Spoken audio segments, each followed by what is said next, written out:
HRN listeners. As we celebrate our 15th year, we are deepening our commitment to giving voice to the next generation of food systems storytellers, and we need your help. Our internship and fellowship programs help activate new possibilities for underrepresented and underestimated young people through experiential journalism, audio engineering, and production training.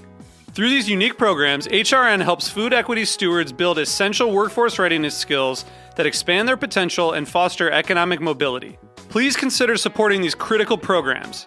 And with a minimum donation, you can be entered to win a dinner for two at an amazing restaurant in one of 8 cities and tickets to a concert at a great venue in one of those cities. We have incredible partners across the country who have donated, as they also share our passion for helping to educate the next generation of food systems storytellers. Check out heritageradionetwork.org/15 to donate and enter to win today. That's heritageradionetwork.org/15 to donate and enter to win today. And make sure you donate before March 31st. Thank you. You're listening to Heritage Radio Network. Since 2009, HRN podcasts have been exploring the wide world of food, beverage, and agriculture. Learn more at heritageradionetwork.org. This episode is brought to you by Wisconsin Cheese. We do more varieties and flavors of cheese than anywhere else on Earth. By pushing the boundaries of what cheese can and should be, find your next favorite cheese at wisconsincheese.com.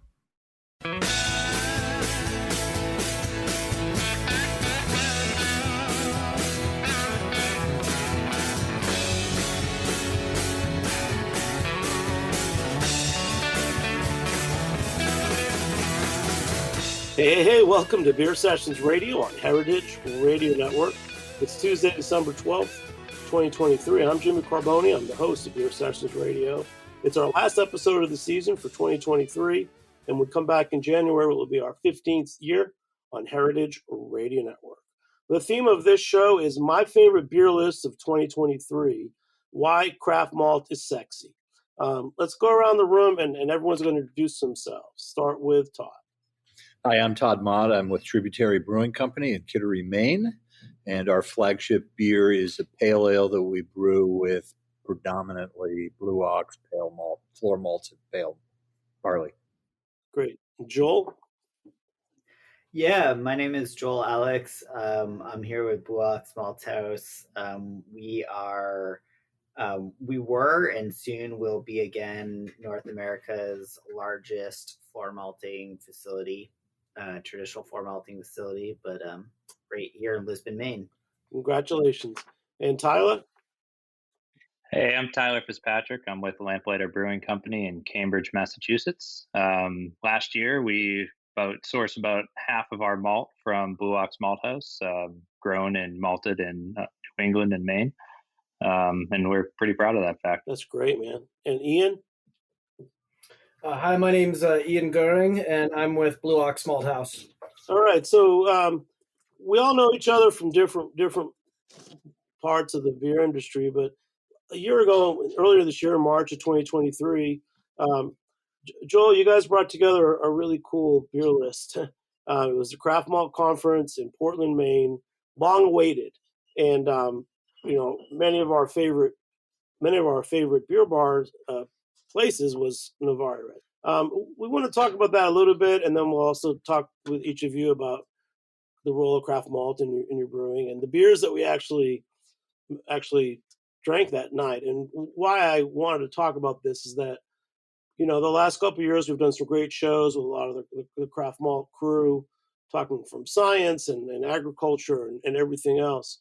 But when we were at Novari Res, with all the beers that you guys assembled from the Northwoods, the Lamplighter, the Tributary, the Bellflower, this was sexy beer. This was beer that tasted good and I wanted to drink.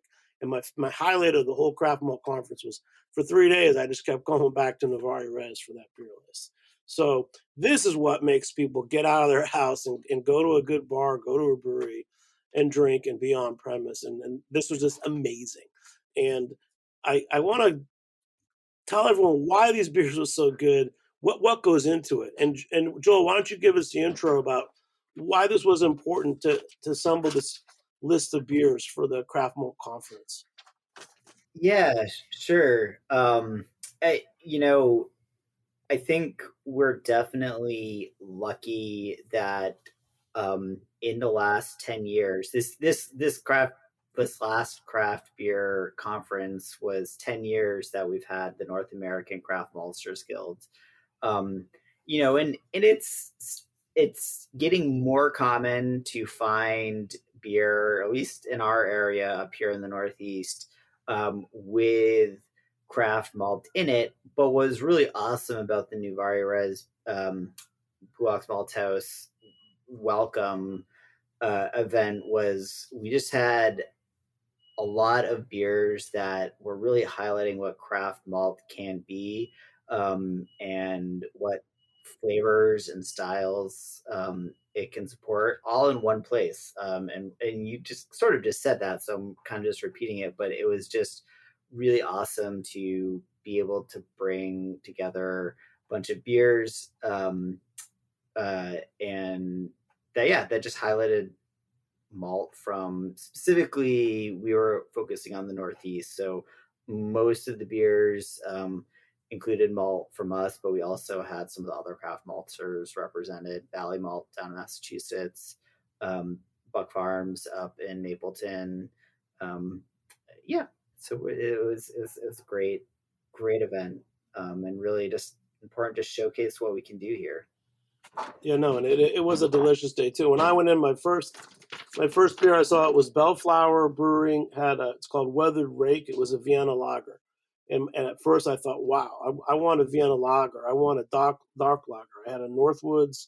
It was the Ox on Ice, a Dunkel lager. Those are my first two beers, and then that afternoon, John Hall of All About Beer walked in, and he's Mr. Rauch Beer. He ordered the Norway Old Time Smokehouse. And for us who like beer styles, this was the party. This was pretty awesome.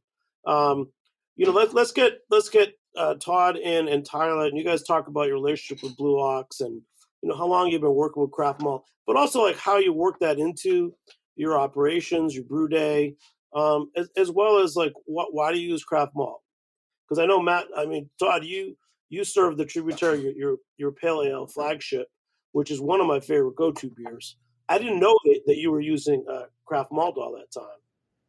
Yeah, well, so the thing is being a small brewery, you are a community-based brewery, and being a community-based brewery kind of enables you to utilize local ingredients, and when available, that's what you want to do. And you can use the big malting companies and save some money, but we found that the quality, and the taste is what it really comes down to. And when you have a floor malted barley, and I believe, correct me if I'm wrong, Joel, it's the Newdale Yep, barley. you're not wrong. You are correct. It makes for a very lovely base malt that has biscuity characters to it, and just true malt flavor. And we decided that it's our flagship. Let's run with it. And so I thought we started back in 14, but Joel was saying no. I believe it was 16. So, and Yeah.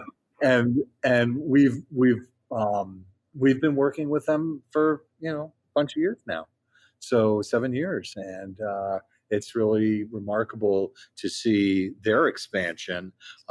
Ian sent me some pictures today of silos going on the pads, and it was really cool because this expansion is really happening, and that just makes me happy because we're going to see some different malts from Joel and the Blue Ox Company, which will be really interesting to see where they go. Hey Todd, for you as a longtime brewer, how has the evolution of craft malt been for you? I remember 10 years ago we did an event in New York with some craft malt, and a lot of the brewers, whether it was their equipment or they weren't used to dealing with different malt. It can be a little prohibitive if the malt is under modified, but these days, man, these guys are doing such an amazing job. They've got the science end of it like under control. And that is, that's half the battle, is how well the malt is modified. You can get, I mean, it's amazing. We got some chit malt from Blue Ox that we threw into our Pilsner, and it just absolutely creates beautiful head retention. But we're also doing, we're doing cold fermentations, and we're spunding, which means we ferment under pressure, and we're doing it kind of the old fashioned way. And if we had the capacity to do decoction, we'd ask for under modified malts so that we would have to actually utilize the decoction method. And there are those brewers that are still using fairly modified malts using decoction to get a very unique character. It's the melanoids that you get off of the decoction, and it's a flavor profile that you can't do with a stepped mash. And that's what we've been kind of doing, is we have the capacity to do stepped mashes, but we just can't actually decoct. So, you utilize what equipment you have, and you communicate with your maltsters. And so we're very lucky to have Blue Ox right here. Maine Malt House is doing some good malt as well. I don't know if there's any other maltsters here in Maine.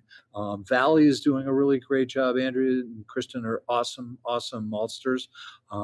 They need us to buy. I won't even go there, but they really would much more prefer to have us buy 500 pounds of malt at a time rather than 100 pounds of malt, of which we were using 25 pounds in our pail. And so we're kind of cheating using a different biscuit malt, but we're looking to Joel and Ian to kind of help us out with some biscuit malt. Yeah, we're working on it. We're adding some new capacity. It'll be good. We'll get you there. Looking forward. Well, Joel, tell us a little bit more about the expansion. I mean, I actually first talked to you guys at Blue Ox 3 years ago when I first met Tyler as well. So it kind of goes hand in hand that you guys have been working together. Yeah. Well, we've sort of been gently pushing up against our capacity for a few years now, and really know that we had not really tapped the potential for what craft malt can be in our region, including the farms that want to produce for us, the products we can produce.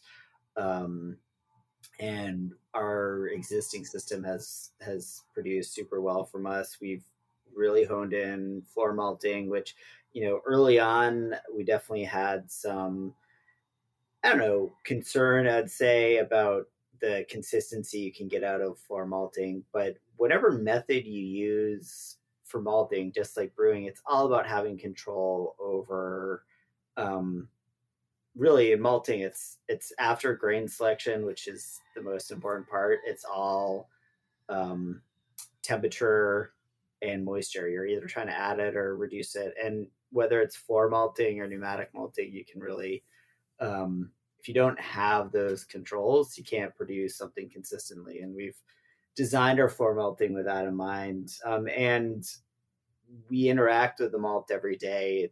It's literally, touched by hands, raked by hand every day, and we knew what we're doing. So we're expanding, and we're adding an additional, 3.5 times more capacity than what we can currently do today with our existing system. And we're sticking with floor malting. So we're really happy with what we're doing. We're sticking with floor malting. Our existing system is going to allow us to play around a lot more with some of the things that Todd was mentioning. We're going to be able to play with new products because we'll have some freed up production space. We've added a roaster as well, which when that's up and running is going to allow us to really play around with products. And it's not even just the new products we can produce for breweries that's really exciting for me. It's also, this is going to allow us to work with more farms. Blue Ox Malt House has always been about trying to connect people with their food in the food systems. And I think people don't think about beer as food, but they should. It's an integral part of food and food systems, and farms that are producing grain for us and are growing grain for us are also growing grain for, milling for bread or for oatmeal, or they're rotating it with potatoes for French fries or broccoli. So, it's all part of the food system, and what this expansion is actually allowing us to do, funnily enough, is actually work with smaller farms and larger farms, and play around with more varieties, play around with more styles. It's gonna be really fun. Wow, that's a great intro, Joel. And Tyler, with you, like again, I said you first introduced me to Blue Ox Malt 3 years ago. Talk about Lamplighter and the beers that you made that night, the beers you served, and all that. Yeah. We I don't know when it was, maybe 3 years ago or so, maybe four, I'm not sure, that we first got introduced to Blue Ox, but um immediately I was just kind of blown away by the quality and the fact that, like Joel said, they're floor malting, which is just a wonderful hands-on old technique, that just leads to really flavorful malt. So, not only quality and consistency and flavor just really grabbed me at first, but, this stuff is grown in Maine. We're supporting New England farmers and keeping our dollar in New England. And I think early on, we just started by new beers or one-off beers we would design around Blue Ox's malt. And then as the years went by, we started converting some of our core brands to be mostly, if not all, Blue Ox products. So we just started using it here and there, and really love the flavor profile, whether it's in a big hoppy beer or whether it's in a clean traditional style lager. The malt is just really wonderful, and it just not only is it a shorter supply chain and better carbon footprint, but like I said, we're supporting a New England economy, and it's like any food product. The fresher it is, the better it's going to taste. So compared to some of these German malts shipped over, and not saying that they're bad quality, they're great quality, but the freshness factor that you get with Blue Ox is unmatchable. I mean, it's right in our backyard. So, Tyler, go through a couple of the beers that you're using the Blue Ox malt in, and tell me what malt you're using, and what it's doing for them. So I think one of your stouts, do you use Blue Ox malt in one of your stouts? Yeah, we do. We just recently brewed a Dunkel lager that we use Blue Ox, their Munich malt. We just did a collaboration with Remnant Brewing in Somerville. We kind of jokingly called it a session Baltic Porter, but I think we're going to brand it like a chocolate lager instead. But that was kind of the idea that got us started. But we used a bunch of their Munich malts and the Vienna malt, and yeah, it's just our water profile in Cambridge leads us to produce wonderful hop, flavorful malty beer. And so whenever we use these fresh, dark, or flavorful biscuity malts, it just really shines. The beer that we sent up to the craft malt conference in Navarrez, which we were all very proud of, and we were ecstatic to see it on tap at Navarrez, because that's, personally, I've always held that bar in such high regard in terms of, if you get on tap there, that's a sign that that beer came out really well and you're doing a good job. So we brewed a German style root beer for it. It's a German red ale or red lager. I believe we branded it as an amber lager, but traditional style, just amber color. We used their Yankee Pills, as well as half Yankee Pills, half the Vienna, and some red malts from Germany and North America to kind of get that color. and body. A little bit of Satz and Hauertau in there to give it that touch of noble hop character, but kept it around 5%, and just let the flavor of the malt really shine through everything else. Let the yeast get out of the way, and really make this beer about the malt profile that made it so wonderful. Oh man, that's great. Hey, Todd, last thirsty. time I was at Tributary, yeah, I'm thirsty too, man. Last time I was at Tributary, I talked with your son Woody, and your friend Horst Dornbush was there. How has he influenced? Talking about malts, how has he influenced some of the beer styles that you're making at Tributary? I mean, Well, Horst always wants to do a collaboration with us, just because he really loves to brew. And if he says, "Hey, I've got this idea, what do you say we do a Doppelbock?" I'm like, cool, let's do a Doppelbock. And then he literally goes beyond all boundaries and decides to develop the recipe for us. And Nice. but and then he comes and brews with us. He's an amazing beer scribe, and his history of beer is just absolutely phenomenal. It blows me away when he can just pull up these little facts and factoids about, oh yeah, the Rot beer, it's a Franconian red lager, it's beautiful. And oh my God, it's just like, it's wild. but he talks more than that. Oh my God. He talks about the historical ramifications and why the dark malts were used and what malts were used and the water I mean, no, he's incredible. But we've always loved collaborating with Horst, and he's quite the beer enthusiast. And he's down in Williamsburg now, Virginia, with I guess there's some historical brewery down there that he's playing around with the guys there. So, It's he'll be quite amazing brewing. when you go into your brewery.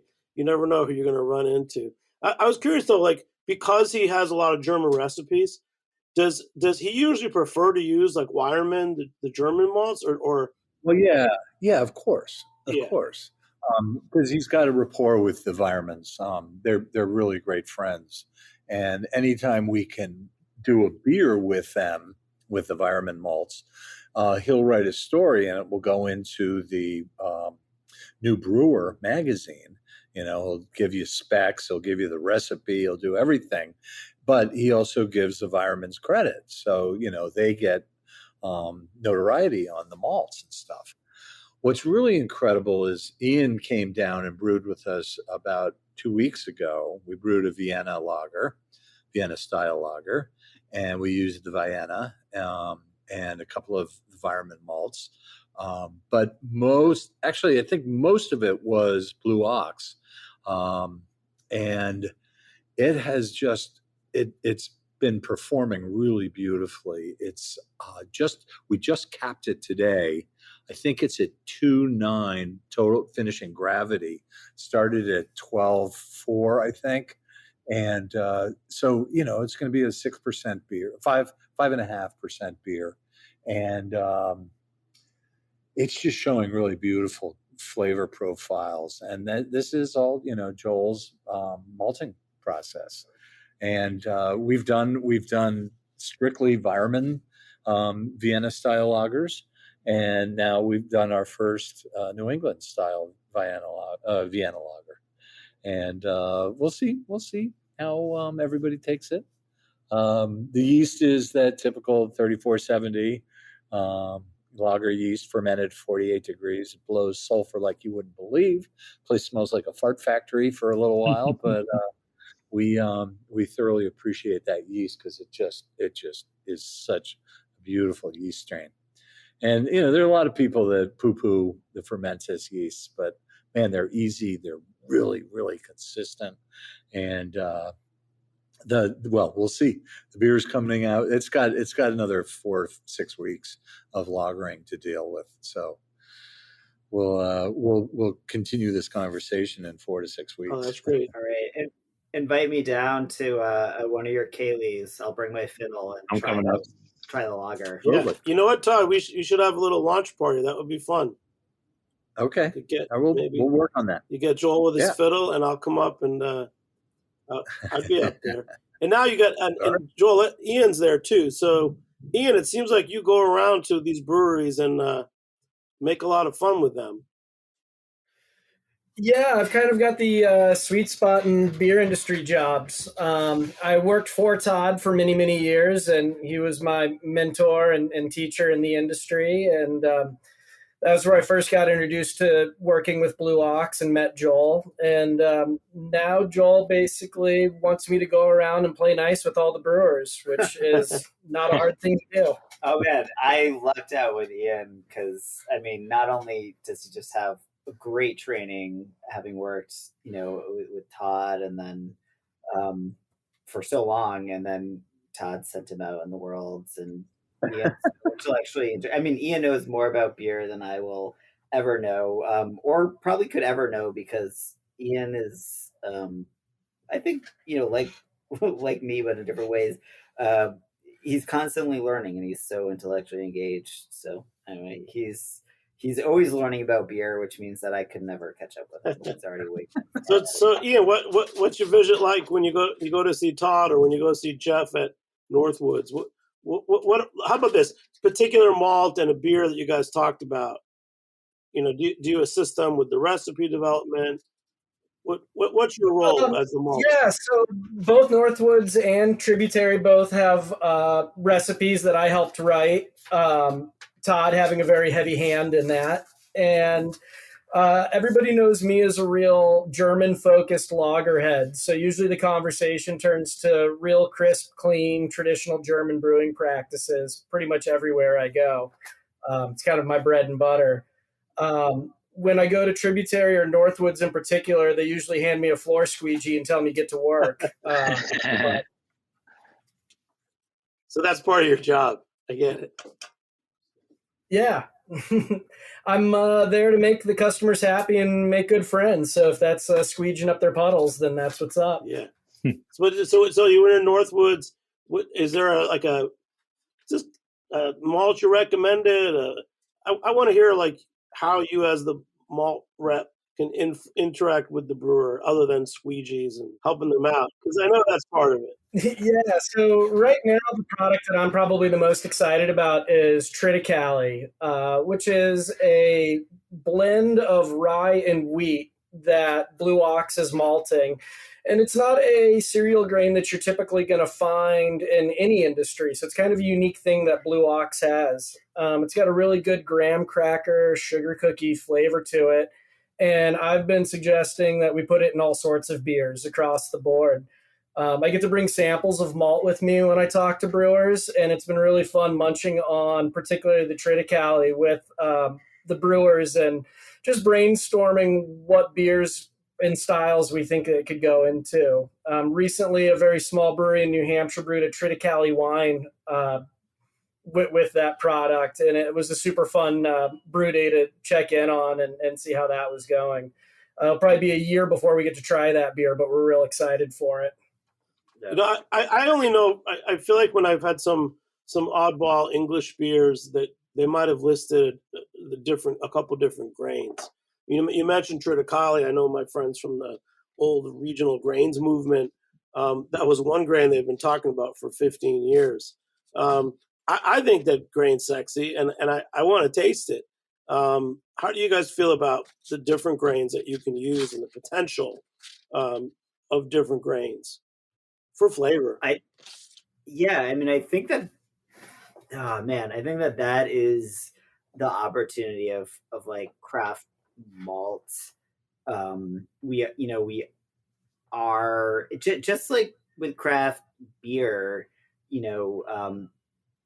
craft brewers are creating more styles, more flavors in their beer than the big macro guys are, because of their scale, because of their communities, because they're responding, to local tastes and flavors. And like we get to do the same thing. We get to take what whatever farmers are growing in our area and try to highlight those in the best way and in the tastiest way possible. So whether it's working with Triticale, and creating some delicious malt there, working with different varieties of wheat or different varieties of rye, we can really we can really play around with it and ideally and hopefully highlight that grain and what farmers are doing in our areas in the most tasty way possible. I mean, I think um, I hadn't really vocalized it in this way, but when I first started working directly with Ian, I think he had a really great sort of analogy about the creation of culture. And I don't know if you want to like jump in. It's here. I'll butcher it. You can like talk just how like taking what you have locally, and I don't know. I'm butchering it. You want to go? Want to like your whole like how do you create culture spiel? Sure. So, in my mind, culture has always been makers working with what they have. It doesn't matter what you're talking about or which culture you're talking about, it's how they have dealt with the raw materials that they have. So when you're using the cereal grains that grow in New England and we're malting them with the techniques and traditions we have, and brewers are using those local ingredients and their knowledge and their culture, this is how culture gets made. This is how a New England beer culture is defined. And it's just really cool to see all parts of that and be a part of all of that. And I think most of the brewers in New England and absolutely everybody in this conversation, I would say, feels that way. Absolutely. Yeah. The small craft brewer has that capacity and wherewithal to experiment. Big guys just can't experiment the way we do. If we want to do a half batch at 7 barrels, if it goes south, well, shit, that happens. But man, at least you've taken that risk to make something with something absolutely unique. And it's up to us to really kind of experiment and push what our limits are with what we have or don't have. Yeah, that's really the job of the craft brewer, I'd say, because when you're talking about brewing at scale or producing 100-barrel batch, there's so many things that inhibit you from getting creative. Not only the risk of taking a new idea and just putting it into that volume and the cost, but you want to use some unique grain that might cost 20 extra cents per pound. Is someone at that larger brewery might say, we can't do that. That'll put us out of our price point to sell that beer. Or just, getting big, unique flavors at that scale, like maybe the fermenter size and shape and the hydrostatic pressure is like, you're dealing with something That's just so what much they eat. larger. Yeah. Yeah. So it's the craft brewer's job to kind of be that avenue to do these really unique, flavorful beers. And have some opportunity to take risks and explore products from your backyard. I mean, Ian's 100% right. Like that is how culture and civilization started, and we kind of got to get back to that in some way as well.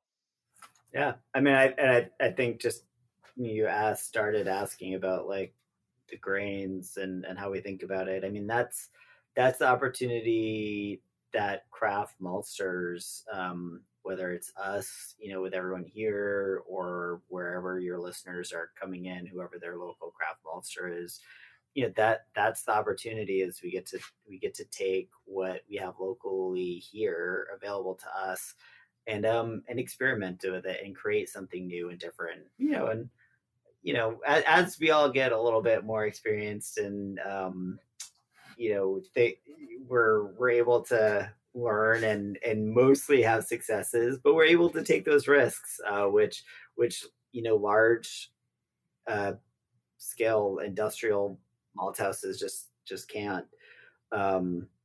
can't take. So it's yeah, it's a lot of fun to be able to support craft beer, and doing that culture creation. Oh, that's great. It's kind of I feel like it's a balance of both too. We're in this globalized world now, so it's celebrating these cultures as well as your own, and defining your own. And we are actually packaging next week. Speaking of alternative grains, we brewed a millet line. Millet being a staple grain in some parts of the world, and not a traditional brewing grain, but we found a malt house that malts millet, and we bought and designed a recipe. We aged it in barrels for about a year. We used some Tanzanian Miombo honey in it, and we kind of started this idea. One of my suppliers, who sources honey from around the world, which is a whole nother podcast on itself, the world of honey. Wow. But we kind of said, like, hey, let's celebrate and focus this whole concept around Tanzanian culture. So we brewed this 100% millet beer, aged it in barrels, brewed it with Tanzanian honey, and for the last month we've been aging it on Tanzanian vanilla beans as well. And it's this really cool, big malty aroma bunch of vanilla, but because of the nature of millet, it's very dry too, and it's got this really gluten-free. Millet, yeah. So millet is gluten free. So the malt house we got it from is kind of their primary customer is the gluten free brewer. So it's a little weird when I was talking to them. They're like, well, this is what I'm like, this is not going to be gluten free. Like, I'm sorry, but like, we don't have the capabilities to say this is gluten free. Right. So we were doing it for another reason. So it's this very dry, full flavored beer, and we just carved it up yesterday, and we gave it like a really higher carb level to let the body and malt shine, and push the boundaries a little bit. But really cool beer, celebrating culture, but also experimenting with unique grains, and That's awesome. taking a risk. Yeah, very cool. Wow. Well, tell you, we're off to a great start. We're going to take a short break. We'll be back in a few minutes on Beer Sessions Radio. All right. This episode is brought to you by Wisconsin Cheese. Wisconsin, the state of cheese, makes half of the nation's specialty cheese and wins more awards than any other state or country. Our heritage and traditions, master cheesemaker program, and the American propensity for innovation all put Wisconsin on the cutting wedge of cheesemaking. With over 600 varieties of cheese to choose from and 5,500 national and international awards and counting, get ready to turn your refrigerator into a trophy case. Enjoying a Wisconsin cheese is basically like winning a gold medal in culinary achievement. Set your mind at cheese. When you bite into a wedge of Wisconsin Wonderful, you know it is made with the ultimate skill and passion possible. Find your next favorite cheese at wisconsincheese.com. Hey, welcome back to Beer Sessions Radio on Heritage Radio Network. This week we're closing out our 2023 season. We'll be back in January 2024 for our 15th year of Beer Sessions Radio and the 15th anniversary of heritageradionetwork.org. Support us and become a member, heritageradionetwork.org. So we're doing the follow-up to earlier this year. We were at Novari Res in Portland, Maine for the Craft Malt Conference, and the beer list was unbelievable. It was all New England breweries that used regional malt, and Joel from Blue Ox Malt was a big part of that. So Joel, thanks very much for joining me today, and a shout out to Emily Hudo at Radcraft Beer, great beer PR person who helped coordinate the show today. Joel, but back to the beers at Novari Res that day. We went through a couple of them, but I know that you made a beer with Northwoods, and unfortunately, Jeff at Northwoods is way up in the North Country, and the internet ain't working today. So tell us about that beer you guys made, Northwoods Blue Ox, Ox on Ice, the Dunkel Lager, and what your malt contribution was as well. So, well, as far as so the Ox on Ice was a Dunkel Lager, and was definitely one of my go-to beers that weekend of the Craft Malt Conference. Just as you know, that I'm a lager malt kind of guy, and it's nice to just have that kind of bread character, the dark, smoky, kind of sweet, crusty character. I kind of think like graham cracker is kind of like a s'more lager. It's not really s'more, but I don't know. It's not so much like the coffee chocolate, but a little chocolate, but not so much the coffee. But you get that in a nice like lager. It's great. So our malt contribution to that, I believe, was our Yankee Pilsner and our Dark Munich. I think that was the entire grain bill of what went into that beer. So the beer really did highlight, the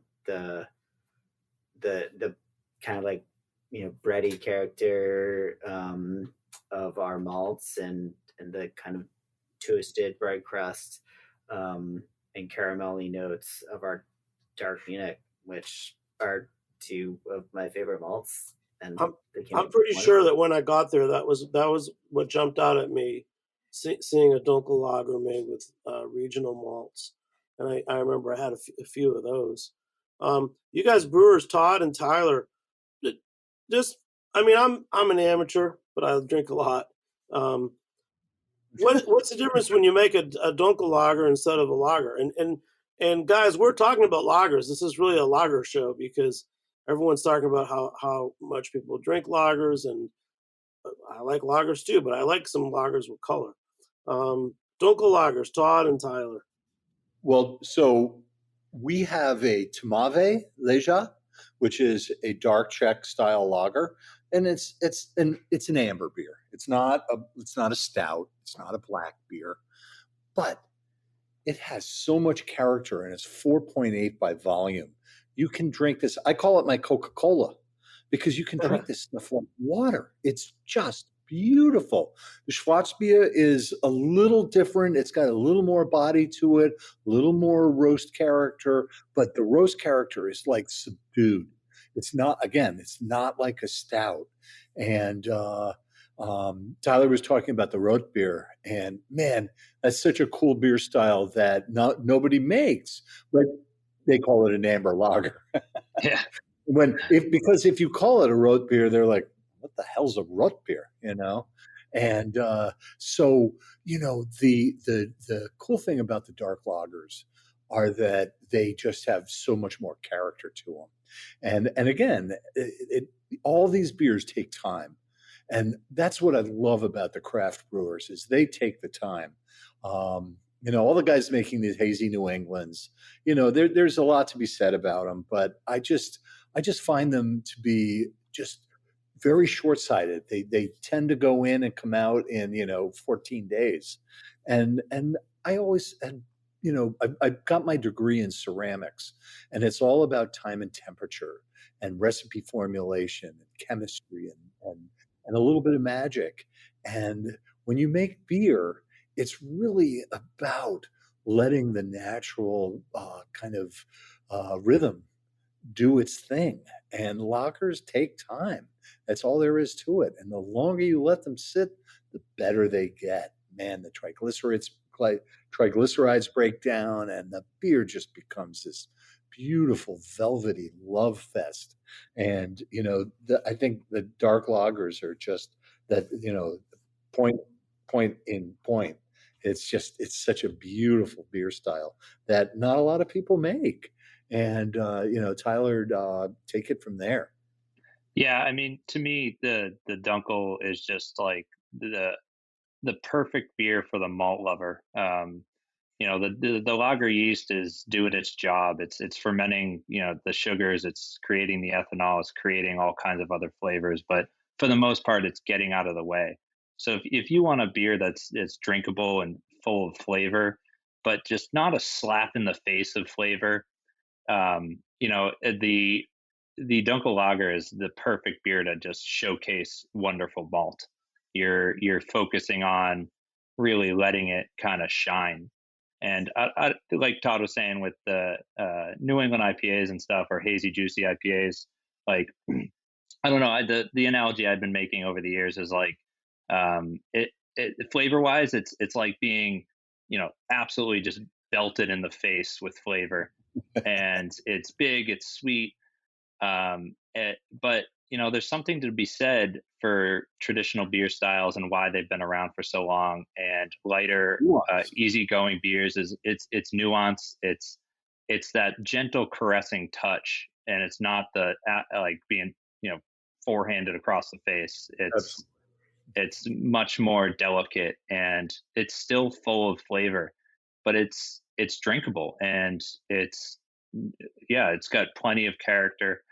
So yeah, we do a Dunkel as well with Blue Ox's Yankee Pilsner and their Dark Munich, and man, that's a wonderful beer. We look forward to brewing it every year, and it's definitely one of the staff favorites because at the end of the day, there's nothing like a clean Dunkel lager where you can just celebrate malt character. And then for you guys, Todd and Tyler, why should I go into your tap rooms and drink the beer on draft instead of just buying cans somewhere? My go-to is when I go to Novari Res, I know I'm going to have great beers on draft, the selection, the styles, but it's also the mouthfeel. It's like the beer tastes better when I'm in a good pub or tap house. So, when you put beer in a can, you're taking a chance. A, the can is clean. B, it's been purged correctly. C, it's been seamed correctly. Mm-hmm. And draft beer, God, it goes from the bright tank into the keg. And, and then it's kept cold. You never know where your cans go. Sometimes they store them warm, sometimes they store them cold. We've always set a precedent. We would love our cans to be kept cold. But, a bunch of these places, they've got so much beer that, they can't keep everyone cold. And so, sometimes they end up on the floor. And, I've always found draft beer to be really superior to any product, unless it's bottle conditioned. And then, bottle conditioned has just a beautiful liveliness to it. It's incredible. But we just, when you come here, there's always going to be a fairly good selection of ales and lagers, ranging from lightest to darkest. And, you just got to take a chance on your draft. We got to come up and do a session when you launch that new beer. What was the beer you were talking about that's coming out in the Vienna? The Vienna. We got to come up for that. It's 4 to 6 weeks, and I'll definitely key Ian into it because he's going to be the first one to drink it. I know that. And then while I get you, Todd, before we go back to Ian, Todd, we've talked before about your Malt the Lesser, but just from you, the maker, that recipe, what is it? What's Malt the Lesser, and are you using any Blue Ox malts in that? Name a malt and it's in that beer. All you have to do is name one and it's in there. It's a plethora of malts, and it's a kind of ridiculous. I think there's something like 16 different malts in it. We have a beer that people called Dr. Pepper because they joke there's 27 different flavors. 27. Exactly. So 16 malts. I mean, I know you've done it for a long time, Todd, but really, it took 16 malts to get that flavor. Well, yeah. And, you can use a whole lot less, but you won't get the dimension that you get off Malt the Lesser. We had a lactic incursion in one of our barrels that we didn't really notice until after it was packaged. So all the Malt that is out there right now has been recalled. And unfortunately, one of the barrels just went south on us. And but Mott is it's an imperial stout. It's a big, burly. The batch we have in now, which will come out in April, has, I think it starts at 26 degrees Plato and goes to 7. So, that's a big beer. It's huge. It's 10.5% by volume. I have Mott the Lesser that I got the time I interviewed Woody. It might have been a year ago. Yeah. So it's probably from 2 years ago. That was pretty great. And then Ian, for you, sorry, one second. Just I want to get Ian in here again because you've brewed with Todd. Name one or two of the malts. We don't want to blow the whole recipe, but it's got to be one or two that you're proud of that's in that beer. See how to answer this one. I was like, do I name the malts you can't find anymore, or the malts from us? For have a good backbone, like a pale ale malt, that's going to have all of the enzymatic power you need, all of the conversion to just really carry the rest of everything along. I think a lot of people don't realize, a lot of consumers don't realize that even when you have a dark beer, pale malts are often the backbone of those beers. And all of the rest of that color and flavor are coming from a handful of specialty malts. And I think the base malts get overlooked oftentimes in those big beers. Right. Yeah, one of my mentors back in the day used to kind of teach me when it came to recipe development or just malt flavor is just, the idea of layering malts and, layering flavors. So you might use a little bit of a lighter crystal to get those toffee notes or something, but then you might go to a medium or darker crystal to get those deeper raisin notes. And, you can get such beautiful bouquet of malt flavors when you layer these malts and you use a little bit of this or more of that, and getting the balance right, and including some chocolate or maybe some pale chocolate or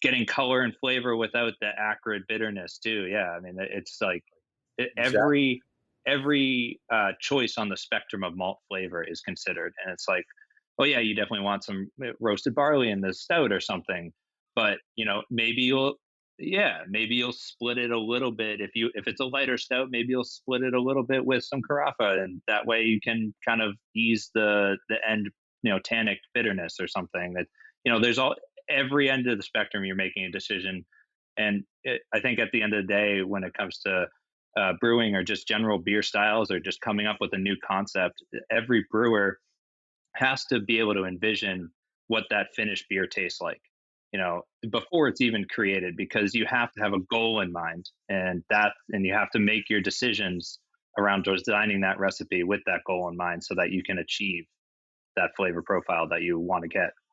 Right. No question. Tyler, to your credit, it might have been 2 falls ago. I was sitting in the tap room at the original tap room in Cambridge where your brewery is. And I think you had your fresh hop beer out, and I had it on draft. And that was one of my favorite beers of the fall. What's your malt makeup on that? Yeah, that's a fun beer to make. We call it a harvest ale. Malt wise, it's sort of like what you would do for a Vienna lager almost.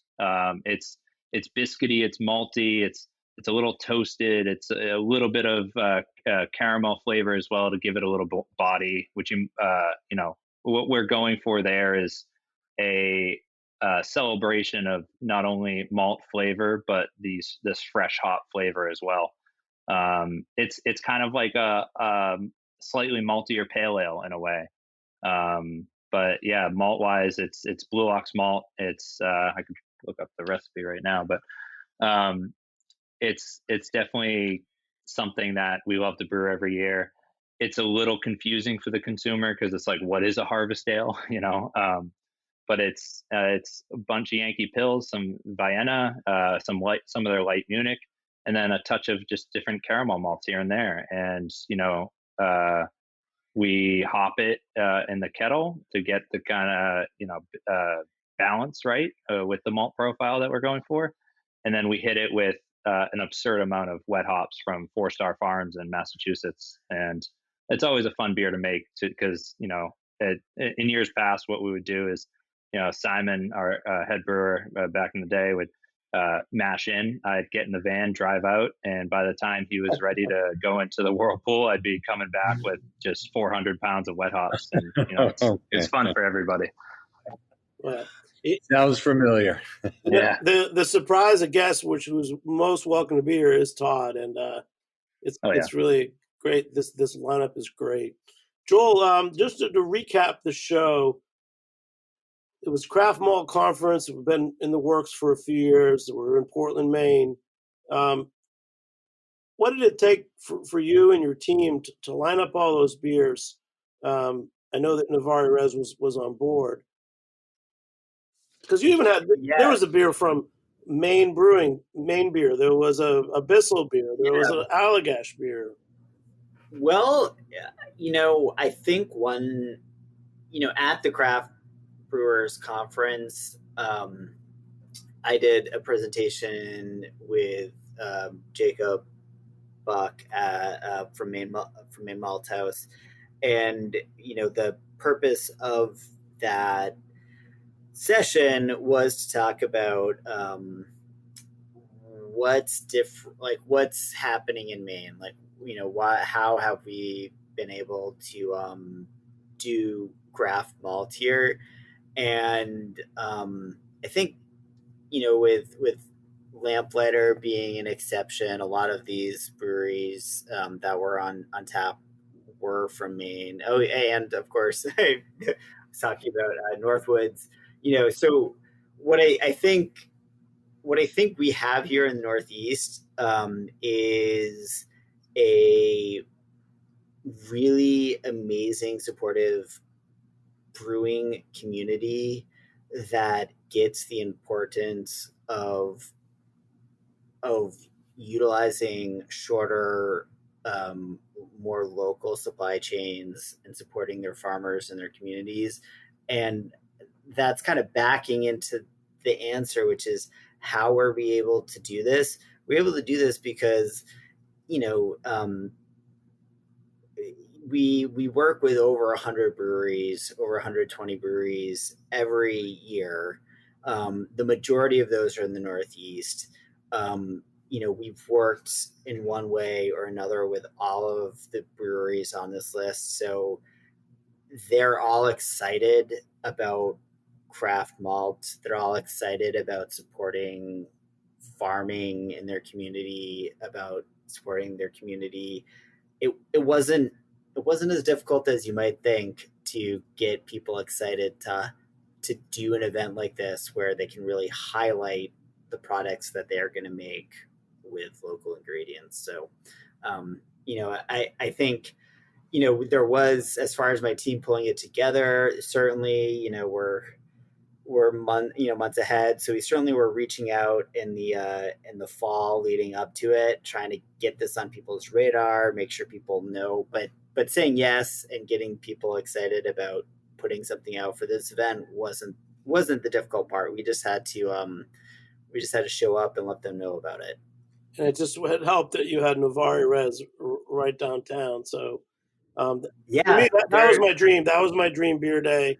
That was the best beer list of the year. And I'm gonna Ian, do you want to say anything else about the dream beer list before I get into the trenches with Todd and Tyler to close it out? No, I think this is a great looking list. It's always great when you see a beer list that has different styles from different regions and isn't just all loaded out with one kind of beer. I'm seeing German beers, Belgian beers, English beers, American beers on this list, and that's just fantastic. Ian, there's two we didn't mention. The Norway, they had an old-time smokehouse, but where's Norway Brewing? So Norway Brewing is in Western Maine, and they used our smoked malt for that. And Charlie's doing a great job over there. It gets really creative, big fan of local ingredients, and is doing some really interesting stuff over there. And Bellflower did the Vienna Lager, the Weathered Rake. Where's Bellflower? So Bellflower is right in downtown Portland. That's great. That was a really great way to introduce all the attendees to so many of these great breweries. So thank you. Let's close it out with the trenches. So before, when we were waiting to get on the recording, Todd and Tyler, you guys talked about your brew days. Let's just give us a glimpse. What was the catastrophe for you today, Todd, and for you, Tyler, which is part of the normal brew day, I'm sure. Well, a normal brew day, you start at a certain time and you expect you're going to be done in 6.5 to 8 hours, depending on the what style you're brewing. And we started mashing in at about 8:30, and our grist hydrator backed up on us. And we have 2 drops for our grist hydrator. And the first one backed up. The second one just started filling this bucket that we put behind it just to, in case it overflows. And we just shut down and figured out what was going on. And we think the grist hydrator had been a little bit wet, and the grain bound up in it and then backed up into the auger. And it took 10 minutes to clean up, and there was a bunch of spent grain all over the place, and or not spent grain, it was fresh grain. But shit happens, and you move forward. All right. And Tyler, you had another issue with the drains, huh? Yeah, I mean, every week there's always something that's going to surprise you. Brewing's one of those things where you could go into it thinking it's going to be smooth sailing, but whether it's a pump failing here or something like that, there's always going to be something that kind of, makes your day exciting. Throws a curveball at you. Yeah. But today it was our trench drain got backed up. Something must have fallen down there, and we didn't have the trap in, and so all of a sudden, like, it starts overflowing, and we just have to kind of stop, make sure we get at it and clear that blockage, and get really dirty in the process. That, and like a couple hours later, Simon found the boiler wasn't kicking on, and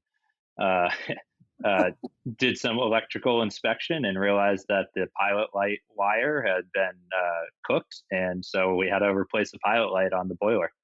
And brewing's it's crazy. Like, you meet people from all different backgrounds in this industry, and it's very much like, yeah, you're a part-time chemist, plumber, electrician. You just got to be able to put on whatever hat's necessary for the day. Yeah. Well, thanks, guys. I really want to thank you guys so much. Joel, Ian, Todd, and Tyler, thanks so much for joining me. Shout out to Jeff from Northwoods, who couldn't get online. And big thank you to Emily at Radcraft Beer for helping to put the show together.